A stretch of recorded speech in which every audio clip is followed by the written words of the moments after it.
여러분 상상해 보십시오. 오랫동안 우리 동네의 평화를 지켜주던 든든한 반장이 있었습니다. 밤낮 없이 순찰을 돌고 싸움이 나면 가장 먼저 달려와 중재하고 어려운 이웃을 돕는데 주저함이 없었죠. 그 반장 덕분에 우리는 밤늦게까지 안심하고 거리를 다닐 수 있었고 아이들은 걱정 없이 골목에서 뛰어놀 수 있었습니다. 그런데 어느 날 그 반장이 더 이상 예전처럼 적극적으로 나서지 않겠다고 선언합니다. 피로감을 호소하며 이제 각자 알아서 살 길을 찾아야 할 때라고 말이죠. 이 소식을 들은 여러분의 마음은 어떨 것 같습니까? 안도감보다는 불안감이, 자유로움보다는 혼란스러움이 더 크게 밀려오지 않을까요? 지금 세계가 바로 그런 기로에 서 있습니다. 지난 70여 년간 마치 동네 반장처럼 세계의 질서를 유지하고 평화를 수호해왔던 세계 경찰의 그림자가 서서히 걷히고 있습니다. 흔히 미국으로 상징되는 이 세계 경찰이 이제는 그 역할을 내려놓으려는 움직임을 보이고 있는 것이죠. 세계 경찰의 퇴장, 새로운 질서의 시작이라는 말이 단순한 구호가 아니라 우리 모두의 삶에 직접적인 영향을 미칠 거대한 변화의 서막을 알리는 경고음처럼 들리는 이유가 여기에 있습니다. 과연 세계 경찰의 퇴장은 우리에게 어떤 의미일까요? 단순히 미국의 영향력이 약해진다는 것을 넘어 우리가 알던 세상의 규칙 자체가 송두리째 바뀔 수도 있다는 섬뜩한 예고편은 아닐까요? 그리고 그 빈자리를 채우려는 새로운 강대국들의 움직임은 또 어떤 파장을 불러올까요? 혼돈의 시대가 도래할까요? 아니면 더욱 공정하고 다극적인 균형의 시대가 열릴까요? 오늘 지식의 소용돌이에서는 이 거대한 질문을 파헤치며 세계사의 새로운 장을 함께 예측해보는 시간을 가져보겠습니다. 자, 이제부터가 본 게임입니다. 여러분의 상상력을 최대로 끌어올려 주십시오. 우리가 마주할 미래는 생각보다 훨씬 더 드라마틱할지도 모르니까요. 그렇다면 우리가 흔히 세계 경찰이라고 부르는 존재는 도대체 언제, 어떻게 탄생했으며 어떤 역할을 수행해 왔을까요? 사실 세계 경찰이라는 직함은 유엔이나 그 어떤 국제기구에도 존재하지 않습니다. 이것은 제2차 세계대전 이후 압도적인 국력과 이념적 우위를 바탕으로 국제 질서의 최전선에 나섰던 미국의 역할을 상징적으로 표현하는 말입니다. 상상해 보십시오. 인류 역사상 가장 끔찍했던 전쟁이 막을 내렸습니다. 수천만 명이 죽고 도시들은 폐허가 되었으며 전 세계는 깊은 상처와 혼돈에 빠졌습니다. 이때 전쟁의 상흔에서 비교적 자유로웠고 경제력과 군사력 면에서 독보적인 위치에 서게 된 나라가 바로 미국이었습니다. 미국은 더 이상 고립주의에 머무르지 않고 자유민주주의와 자본주의라는 자신들의 가치를 전 세계에 확산하며 새로운 세계 질서를 구축하려 했습니다. 이것이 바로 팍스 아메리카나, 즉 미국의 평화 시대의 시작이었죠. 이 팍스 아메리카나 시대에 미국은 어떤 역할을 자처했을까요? 첫째, 국제 무역로의 안전을 보장했습니다. 전 세계 바다를 누비는 상선들이 해적이나 적국의 위협 없이 자유롭게 항해할 수 있도록 미 해군이 광활한 해양을 지켰습니다. 마치 동네 골목의 불량배들을 소탕하고 상인들이 안전하게 장사할 수 있도록 해주는 반장과 같았죠. 둘째, 공산주의 확산을 저지하는 방파제 역할을 했습니다. 냉전 시대 내내 소련과 대치하며 자유진영의 맹주로서 수많은 동맹국을 지원하고 보호했습니다. 한국전쟁과 베트남전은 그 대표적인 사례라 할 수 있습니다. 셋째, 국제분쟁에 개입하여 질서를 유지했습니다. 중동, 아프리카, 남미 등 세계 각지에서 발생하는 국지적 분쟁에 외교적, 군사적으로 개입하여 사태가 더 큰 전쟁으로 확산되는 것을 막으려 노력했습니다. 때로는 성공하고 때로는 실패했지만 어쨌든 미국은 국제사회의 최종 중재자 역할을 자임했던 것입니다. 이러한 역할 덕분에 세계는 상대적으로 예측 가능한 안정된 시대를 누릴 수 있었습니다. 냉전 시대의 핵전쟁 위협 속에서도 전면전이 아닌 국지전의 형태로 대립이 유지되었고 국제무역은 비약적으로 성장했으며 많은 국가들이 미국의 안보 우산 아래 경제 발전에 집중할 수 있었죠. 하지만 이 모든 것에는 막대한 비용이 따랐습니다.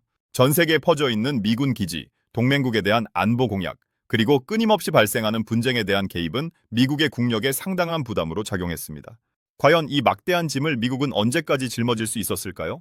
그리고 미국이 이 짐을 내려놓으려 한다면 그 이유는 무엇일까요? 이제 그 질문에 답할 시간입니다. 여러분, 아무리 튼튼한 사람이라도 매일 밤낮 없이 동네를 순찰하고 싸움을 말리며 골목의 평화를 지키다 보면 지치기 마련입니다. 심지어 그 대가로 얻는 것이 감사보다는 비난이거나 혹은 감당하기 힘든 경제적 부담이라면 더욱 그렇겠죠. 지난 수십 년간 세계 경찰 역할을 수행해온 미국이 지금 느끼는 감정이 바로 이런 피로감과 회의감입니다. 그렇다면 미국은 왜 세계 경찰의 역할에서 발을 빼려 하는 걸까요? 그 이유를 몇 가지 관점에서 살펴보겠습니다. 첫째, 경제적 부담입니다. 전 세계에 주둔하는 미군 유지 비용, 동맹국에 대한 군사 지원, 그리고 국제 분쟁 개입에 드는 천문학적인 비용은 미국 납세자들에게는 엄청난 짐입니다. 미국의 국방 예산은 다른 어떤 나라도 상상하기 어려운 수준이며 이 예산의 상당 부분이 전 세계의 안보를 지탱하는 데 쓰여왔습니다. 하지만 미국 국내에서는 인프라 노후화, 의료비 문제, 교육 시스템 개선 등 해결해야 할 내부 문제가 산적해 있습니다. 우리 세금으로 왜 다른 나라의 문제를 해결해야 하는가라는 목소리가 커지는 것은 당연한 수순입니다. 마치 동네 반장이 우리 집 수도관도 터지고 지붕도 새는데 내가 왜 남의 집 싸움에 끼어들어야 하지? 라고 생각하는 것과 비슷합니다. 둘째, 미국 우선주의의 부상입니다. 도널드 트럼프 전 대통령이 주창했던 아메리카 퍼스트는 단순히 특정 정치인의 구호가 아니었습니다. 이는 오랜 기간 세계 경찰 역할을 수행하며 얻은 것보다 잃은 것이 더 많다고 느끼는 미국 국민들의 정서를 대변하는 것이었습니다. 자국의 이익을 최우선으로 삼고 동맹국들에게도 무임승차를 비판하며 더 많은 방위비 분담을 요구하는 움직임은 이제 미국 정치의 주류적인 흐름으로 자리 잡았습니다. 바이든 행정부 역시 동맹의 중요성을 강조하지만 그 기조 아래에는 미국의 국익을 최우선으로 한다는 원칙이 깔려 있습니다. 셋째, 끝없는 전쟁의 실패와 외교적 좌절입니다. 아프가니스탄과 이라크 전쟁은 미국의 막대한 인적, 물적 손실을 안겼습니다. 수십 년간의 노력에도 불구하고 안정적인 민주주의를 이식하는 데 실패했고 오히려 막대한 비용만 낭비했다는 자성론이 미국 사회를 휩쓸었습니다. 또한 중동 지역의 복잡한 분쟁이나 북한 핵 문제 등 난제들이 해결되지 않고 장기화되면서 세계 경찰이 과연 모든 문제를 해결할 수 있는가라는 근본적인 의문이 제기되기 시작했습니다.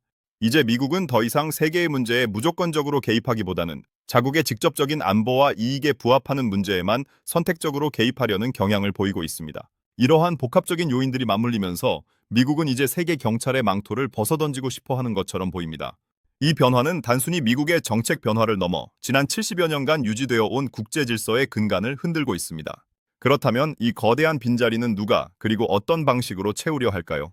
과연 새로운 질서는 혼돈을 가져올까요? 아니면 새로운 균형을 만들어낼까요? 다음 챕터에서 이 질문에 대한 답을 찾아보겠습니다. 세계 경찰의 그림자가 걷히기 시작하면 그 빈자리는 결코 공백으로 남지 않습니다. 자연스럽게 그 자리를 채우려는 새로운 힘들이 등장하기 마련이죠. 마치 동네 반장이 쉬러 들어가면 그동안 눈치를 보던 다른 힘 있는 주민들이 각자의 방식으로 골목의 질서에 개입하려 하는 것과 같습니다. 지금 국제사회에서 벌어지고 있는 일들이 바로 그것입니다. 가장 먼저 눈에 띄는 것은 단연 중국입니다. 중국은 지난 수십 년간 경이로운 경제 성장을 바탕으로 군사력과 외교력을 급속도로 확장해 왔습니다. 1대1로와 같은 거대한 인프라 투자를 통해 아시아, 아프리카, 남미 등 전 세계의 영향력을 확대하고 있으며 남중국해에서는 군사적 존재감을 강화하고 있습니다. 중국은 서구 중심의 국제 질서에 대한 대안을 제시하며 자신들만의 세계 질서를 구축하려는 야심을 노골적으로 드러내고 있습니다. 미국이 주도하는 자유주의 국제 질서와는 다른 국가 주도의 권위주의적 모델을 전 세계에 확산하려 한다는 점에서 이는 단순한 세력 확장을 넘어선 이념적 도전이기도 합니다. 다음으로는 러시아를 빼놓을 수 없습니다. 소련 해체 이후 한동안 침체기를 겪었던 러시아는 푸틴 대통령의 강력한 리더십 아래 다시금 국제 무대에서 영향력을 확대하려 하고 있습니다. 우크라이나 침공은 이러한 러시아의 의지를 극명하게 보여주는 사건입니다. 러시아는 자신들의 안보 이익을 위해서는 국제법이나 기존 질서를 과감히 무시할 수 있다는 것을 증명했습니다. 에너지 자원을 무기 삼아 유럽에 대한 영향력을 행사하고 중동과 아프리카에서 군사적 개입을 통해 존재감을 키우고 있습니다. 러시아는 미국 중심의 단극 체제에 대한 강력한 도전자이자 다극 체제를 지향하는 핵심 플레이어입니다. 그리고 이들 강대국 외에도 지역 강국들의 부상 또한 주목해야 할 현상입니다.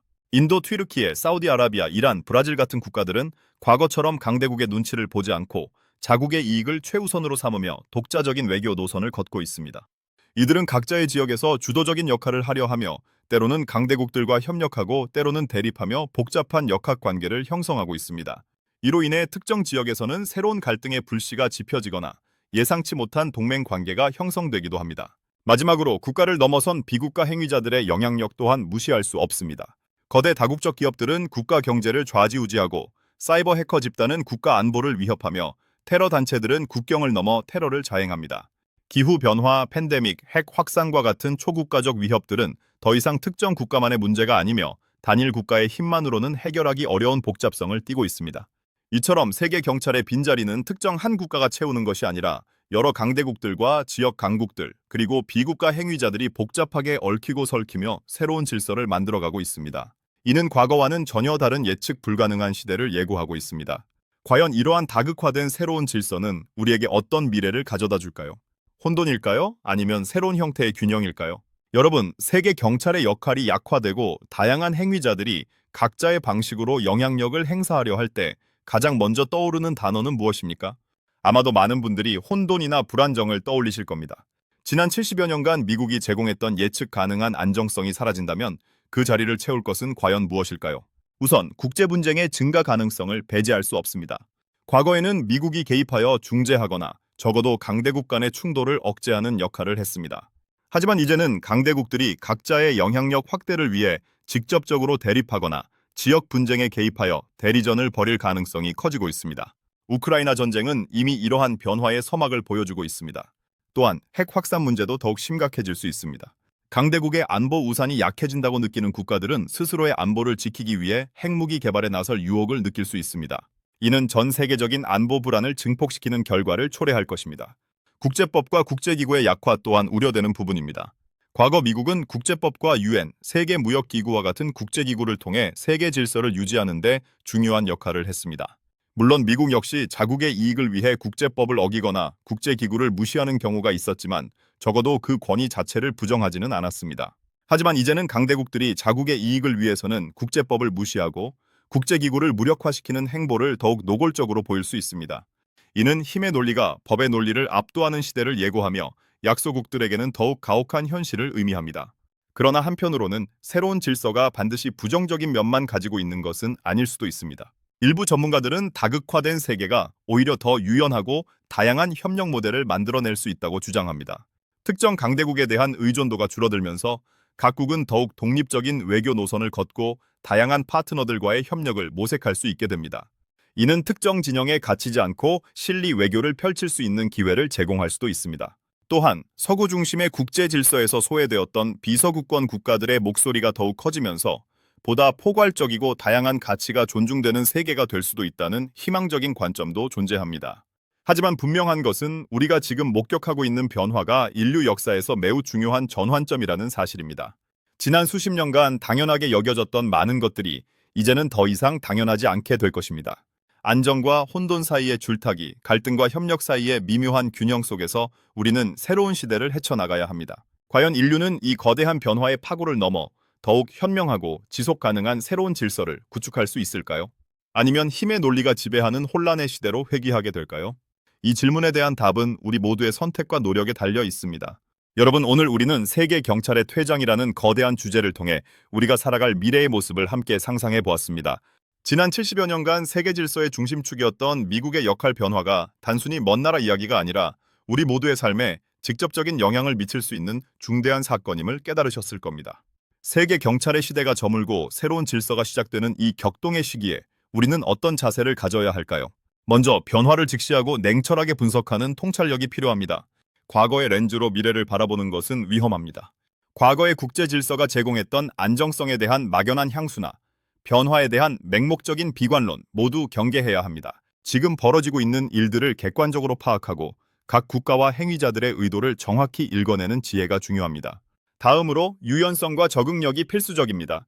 더 이상 단일한 강대국이 모든 문제를 해결해주지 않는다면 우리는 스스로의 안보와 경제적 번영을 위해 더욱 능동적으로 움직여야 합니다. 다양한 국가들과의 관계를 다변화하고 특정 진영에 대한 과도한 의존을 줄이며 실리 외교를 펼치는 능력이 중요해질 것입니다.